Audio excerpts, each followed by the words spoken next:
Hey there YouTube, good morning. Gonna do a quick video. I've got a pork shoulder smoking on the Pit Boss right now.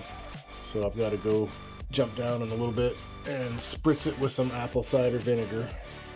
Do that every hour, the first few hours before I wrap it.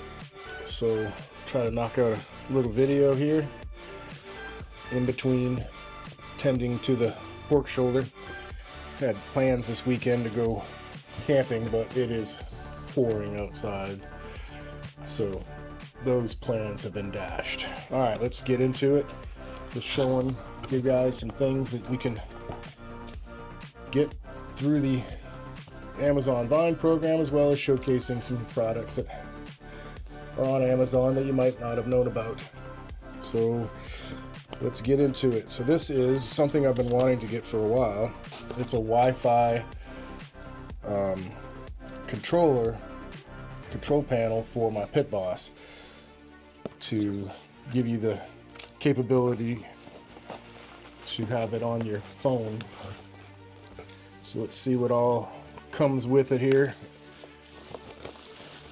After I'm done smoking this pork shoulder, probably tomorrow, I'm gonna go ahead and take the old control panel off. It's kind of a pain in the butt. You gotta push the whole Pit Boss on its side, or upside down even is more convenient to work on it, and then take all the stuff on the bottom off and rewire it and put the new control panel in. I'm on my third control panel with it anyways. The original one stopped working, and then I got an aftermarket one. It worked about 6 months, and I got another one, and that one's been working about a year and a half now. So it just depends, but I'm excited to change it over to one that I can see the temperature and everything from my phone. I don't know, can you control it from the phone? It looks like you can maybe even control the temperature right from the app on the phone, so that's cool. So it's got the power cord, then all the cables that get plugged in for the fan and the ignition rod, whatever it's called, that heating rod, and everything else. So it's got the heat resistant covers on the wires, temperature control knob. It's got the 2 ports for your probes. It's got the prime button, which kind of spins the auger up a little faster to get the pellets into the burning chamber, and then the power button. So basically everything on it is the same, except this one has the capability to transmit and be controlled from the app on the phone. So that's exciting, and I'm looking forward to getting that installed and testing it out. We're gonna have to, I don't know how we're gonna do this one. This one's kind of big, and my setup here isn't that large, so to try to keep it in frame, is a little dicey. Let's see if we can spin this around. Oh yeah. So what we've got here, this is the R8, which is just a little shorty version of the H&K G3 or the PTR 91. So it's just an airsoft gun, and it's electric. Let's kind of see what it comes with here. It comes with the magazine. That's where you fill the BBs right there. Comes with a few sample BBs. Power cord. The charger for the batteries. Little strap, little shoulder strap. And it comes with a nunchuck style battery. These are nickel, so they're not lithium. And that's the connector. Let's take a look at this. You know what? This is a lie. This says R8, which is, you know, a shorty HEK G3.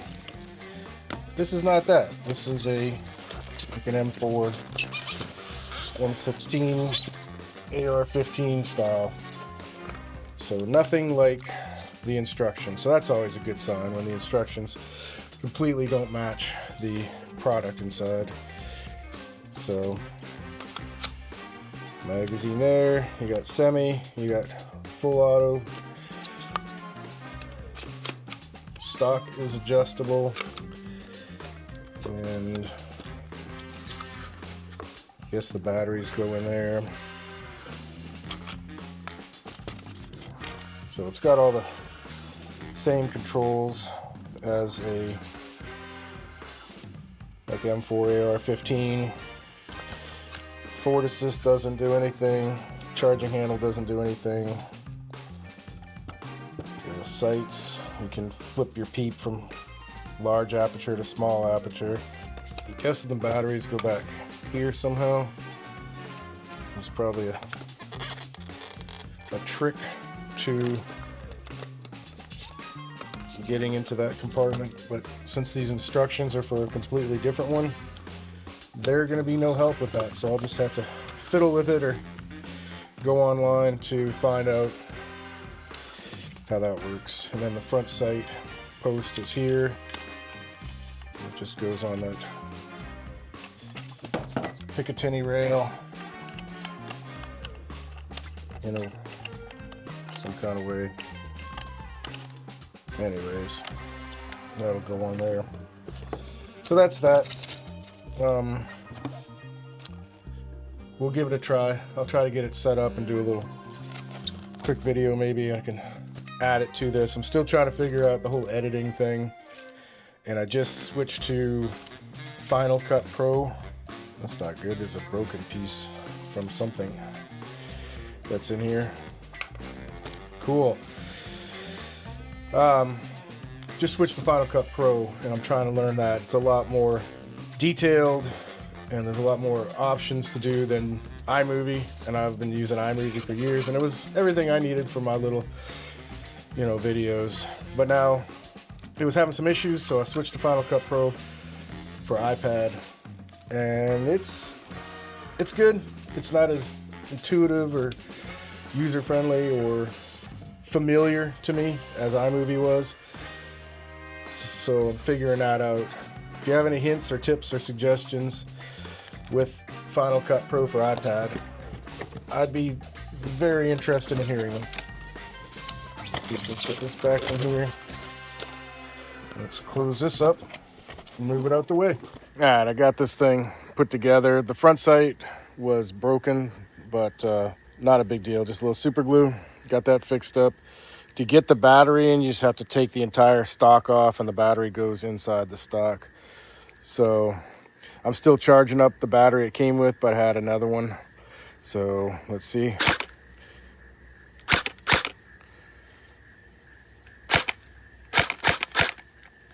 And then let's see what full auto. All right, let's do two more, and then I gotta get down and check on the old pork shoulder. So this is from that brand Neewer that I was talking about before. It's a good brand with electronic stuff. This is going to be a flash unit. I've got a Nikon D7200, I believe. Yeah. So this might work as a spare flash for it, or maybe even my Olympus. This one was interesting because it has a like model light in the front, like an LED type of studio light thing in the front. So you can see that. So and it gets brighter. Let's see if I can show you the brightness. 1, 2, 3. So it just gives you a little modeling light there.